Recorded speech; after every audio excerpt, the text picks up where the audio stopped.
Salut les amis, on est le dimanche 18 août 2019 et voilà une petite vidéo au jardin, donc en plein mois d'août. Donc le projet que je voulais, le nouveau projet là dont je voulais vous parler la dernière fois, mais j'ai pas vraiment eu le temps de vous en parler. En fait, ça serait la création d'une mare dans le terrain. Au départ, j'ai fait le potager vraiment dans une optique alimentaire. Et de plus en plus, j'ai envie d'augmenter la biodiversité sur le terrain et de créer en fait une petite oasis de vie au milieu du désert. La mare, je la verrai bien par là, dans ce coin ici là. Mais bon, ça va me demander du temps. Donc là, je suis vraiment dans une phase d'apprentissage et de me renseigner sur comment faire. Je regarde beaucoup de vidéos sur YouTube en ce moment, sur la création de mares. Est-ce qu'il faut une pompe, est-ce qu'il ne faut pas de pompe, etc.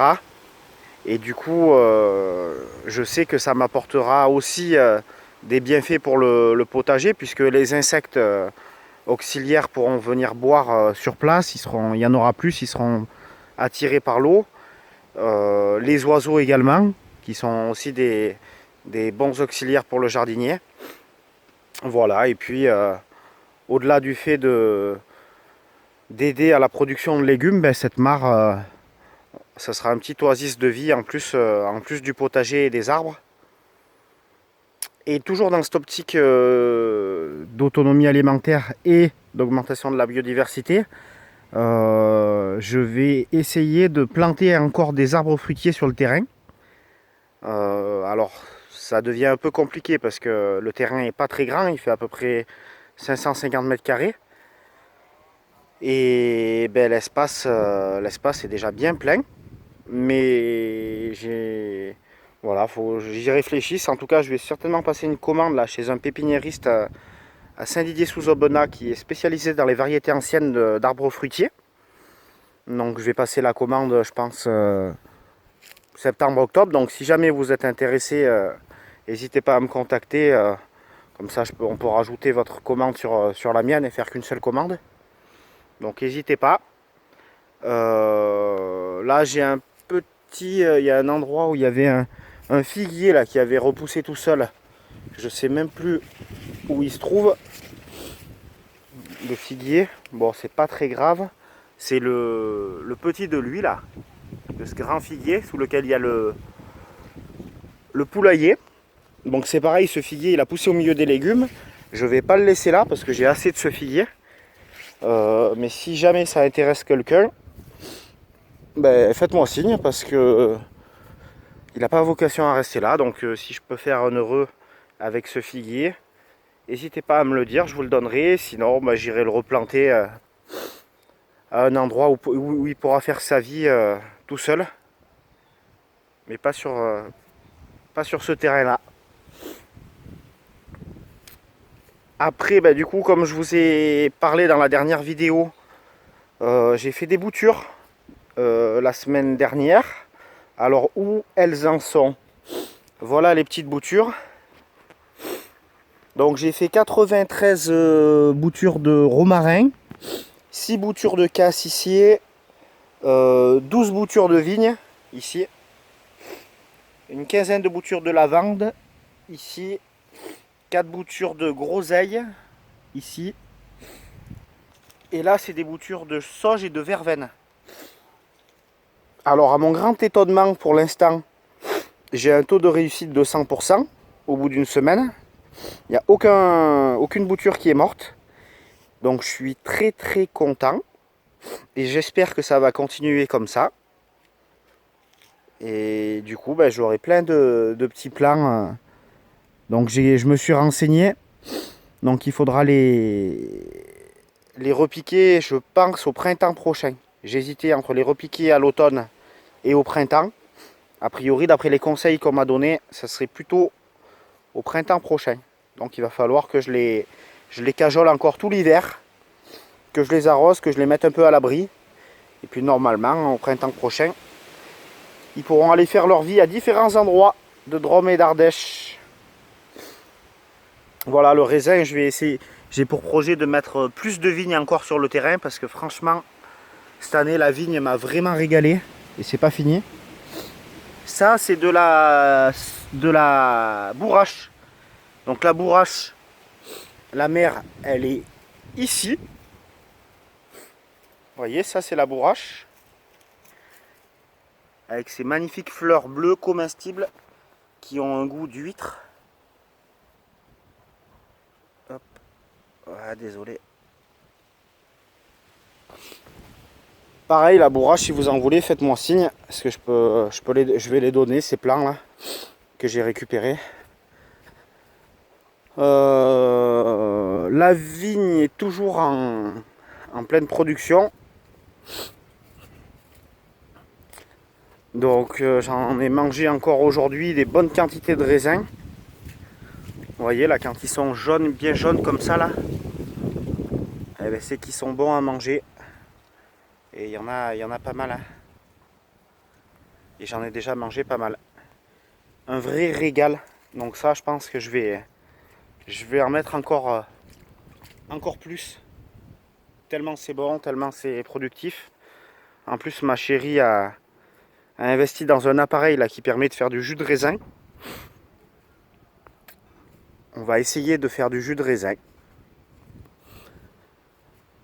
Voilà, les poireaux désherbés ce matin à la main.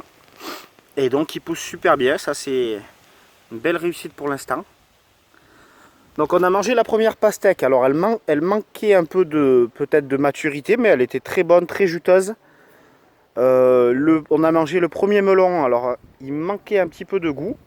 Mais bon, il s'est bien laissé manger quand même. Hein. Les autres seront meilleurs, je pense, les suivants.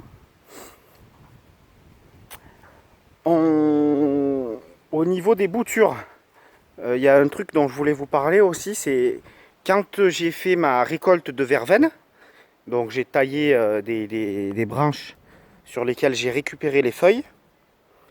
Ce que je fais maintenant, systématiquement, c'est que les branches, je les plante dans le sol en fait. Là, je les avais plantées ici. En fait, c'est du fumier pur là, même pas composté. Et j'avais planté une quinzaine de branches dans ce fumier, en me disant que de toute façon, je vais les jeter. Donc, autant leur laisser une petite chance de survivre. Et en fait, ce matin, j'ai voulu arracher les branches parce que je me disais qu'aucune n'avait survécu. Et en fait, je me suis rendu compte, je ne sais pas si vous le voyez ici, voilà, je pense que vous le voyez là. Celle-ci, elle est en train de repartir. Donc ça, c'est une technique de bouturage. Il n'y a pas plus simple en fait. Hein. Vous coupez une branche et vous la plantez dans le sol le plus profondément possible. Et du coup, j'avais même pas laissé dépasser de feuilles, rien. C'était vraiment un test quoi. Et donc, il y en a une qui a survécu, qui est en train de repartir. Alors, je me demande si j'ai bien fait d'arracher les autres, parce que les autres seraient peut-être repartis par la suite. C'était juste voilà, pour vous montrer qu'on peut faire des boutures vraiment en s'appliquant au maximum, comme j'ai fait ici.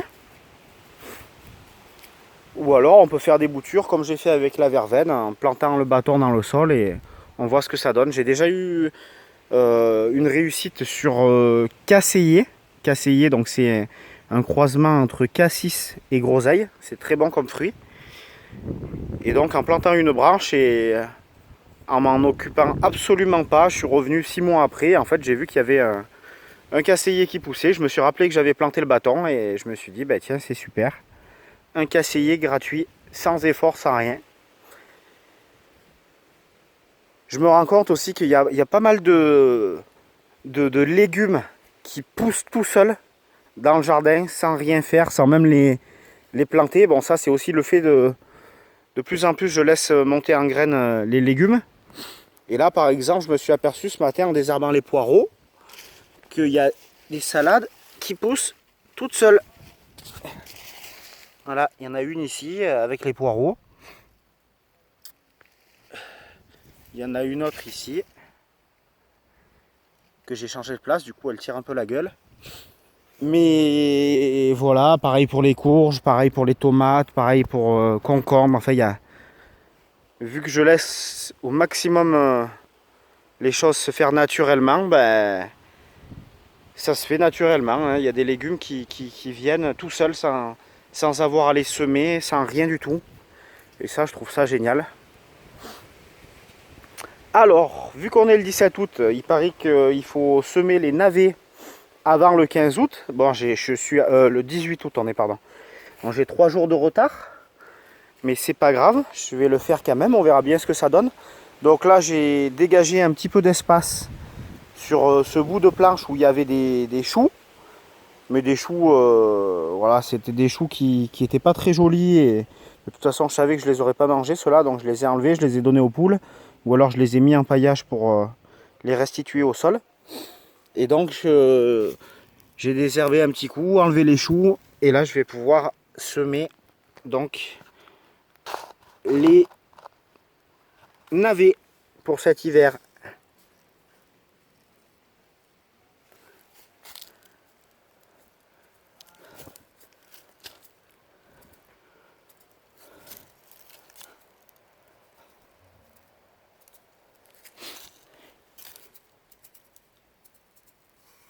Alors comme vous le voyez, il y a des lauriers sauces qui ont poussé tout seul également. Donc ben, je vais pas les enlever, je vais semer les navets et je les enlèverai après parce que là vous voyez il y en a encore ici, encore là-bas. Parce qu'en fait j'en ai besoin pour les repiquer dans ma haie. Et comme je ne suis pas prêt encore pour les repiquer parce qu'il faut encore que j'arrache des arbres, du coup je les laisse ici en attendant, ils sont bien, c'est là qu'ils ont poussé. Et je les enlèverai, je les déplacerai dès que je serai prêt à les mettre à leurs endroits définitifs. Voilà les amis pour cette vidéo donc au 18 août 2019. Le potager va bien, le jardinier va bien, il y a plein de nouveaux projets. Et donc je vous souhaite une très très bonne journée et à bientôt les amis.